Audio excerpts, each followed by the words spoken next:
Hello and welcome back to the channel. Today I thought I'll just do a quick bit of a sort of review on the new camera that I bought. It's a Wolfang GA460, because my old camera, I've noticed the batteries are dying quicker and quicker, so I decided to get this new camera. So I thought I'll just show you the new camera and all the bits and pieces you get with it, and my impressions of it so far. So these are all the extras you get. There's a microphone, external microphone that plugs into it. To access that you have to open the side panel and plug it in there. This case is waterproof, they claim up to 10 meters. They've got like rubber bits there to seal off the doors. Obviously you can't use the microphone under the water or in wet conditions, and this door is going to have to be open while you're using it, so that could get easily snagged on things and break. To be honest, not impressed with the sound of this. I had this microphone clipped right to my beard, right underneath my mouth. You'll hear the sound in the test clip that I'll put on. And the actual microphone within the camera is there on the top. Not very impressed with that. It sounds very muffled, because they've obviously got some sort of membrane in there to keep the water out. I don't know whether I would trust just using it like this under the water. There is another port in here for data transfer, like a mini HDMI. Cable does not come supplied with it, and I do not have one, so that means taking out the SD card, which sits in this panel at the bottom. You've got to press the button and pull that. It's also got a rubber pad on there to seal it. There's the battery. The SD card sits in there, which is awkward to get at. That is almost impossible to grip. You can sometimes grab it with 2 fingers like that, or you need tweezers to get it out. It is awkward to get it out, I guess, unless you pull the battery out first. Then it's easier to get at the card. I wasn't sure what the maximum size card was. You've got to get a specific card for this. It's a U3A2. It's an extreme card. Now, from the little knowledge that I gained on the internet, it said maximum 128 gigs. It says 128 gigs in the manual, but when I actually emailed Wolfang, they said between 128 and 256.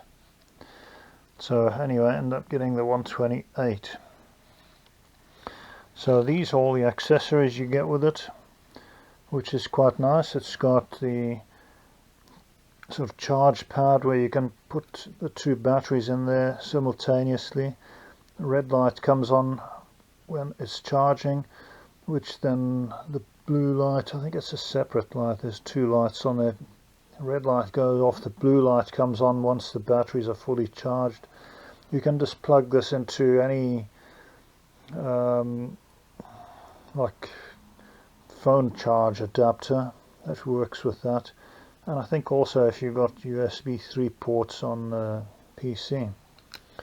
Obviously it comes with a waterproof case. To be honest, I think I'll use that if I used it under the water. I don't know if I would trust these doors to seal off. You've got to make sure that you really push them, and you've got to press them hard, and sometimes I end up pressing the on-off button when I'm pressing on that. The battery life I found wasn't that great, but I was experimenting with different camera modes, and I had the touch screen on all the time, so that uses up a lot of power. I haven't tried the front touch screen yet. At one point I thought I'll just take this lens cover off to try and improve the image. Didn't make any difference. This is the other case that comes with it, which just slides open and it fits inside the case like that. It is a bit awkward to get in there because the lens, you can only put it one way in there. Which when I wanted to do a side-by-side comparison on a pinball game, I had this camera and the old camera mounted to my selfie stick on opposite sides, but this one was upside down and the other one was right way up, so there's no option to turn the camera the other way around. It has got some other slot in the top there, so I don't know, but most of these, this fits with all the attachments for my old camera, which is handy, so most of these are interchangeable with all the extras for my old cross tour camera. This cost me £139. I thought I'll go for a slightly cheaper camera. You see there, I think this come on because when I was taking out the frame, pressed the button by mistake.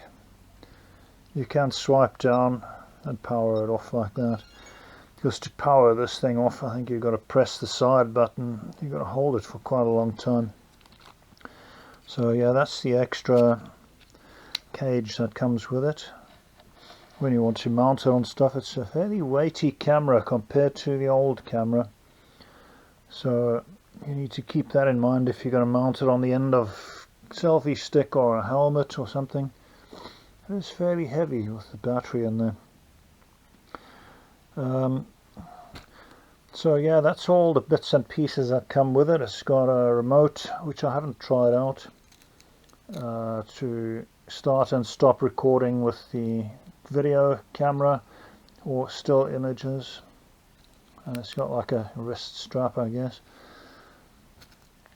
To be honest, I'm not too impressed with this camera because it just seems, I don't know whether this particular one is faulty, but I'm just getting different exposures with the same settings. Like sometimes I'll get a very white screen where I can hardly see anything, and other times the screen looks fine and it's on the exact same settings. Something's not right with this camera, so I'm going to be returning it for a refund. To be honest, I'm a bit disappointed with it. I find that in low light the footage is very grainy, more so than my old cross tour camera that I'm using to film this, which cost me I think 25 or 30 quid about 7 years ago. They've gone up in price now because they all claim 4K. I've had 3 of these cross tour cameras in the past years. The first one, I was using it to film underwater when I was on holiday in Spain. I decided to use the spare waterproof case, which it turned out was not waterproof. It had slots in it for the sound. It was just a case to keep rain and so on off the camera. So the seawater got in there, and that was the end of that camera. The second one did last me for a year or two, and then the batteries died on me. Bought new batteries with a little charger, but they were the wrong size and did not fit into it. So I used it as a security camera. Well, I used it as a dash cam for a couple of years, and I used it as a security camera for a year or two, and then for some reason the port died on it, the data port where I had the cable connected to the PC. So that was the second camera. So this is my third cross tour camera. Each of them, like I said, cost about 25 to 30 quid. That's the other thing I noticed with this camera. On any resolution, when you put it to 60 frames per second, where you have sharp edges, like the edge of a wall or something, it's slightly, how can I say, distorted. You get a bit of distortion on those edges. Whereas if you put it to 30 frames, it's quite sharp. So it's not true 60 frames as far as I can tell on any of the modes. Whether it be 1080p, 2.7K or 4K, it does the same thing. And I'm finding the images do look a bit grainy even outdoors compared to my old camera. I'm finding with the old camera I seem to get better colors and better light. I've tried all different settings in all the different modes on this camera, and it just is erratic. It's not giving me any, how can I say, it's not consistent. So this this leads me to believe that there's a fault with this camera, with the sensors or something in it. So like I say, not happy about that. I will show you some sample footage comparing this camera with my old camera so that you can see what I mean, and also some sound tests with it. The Cross Tour camera, which I've had for about 7 years, just a cheap one I bought. Wolfang GA460. They're both set to 1080p at 30 frames.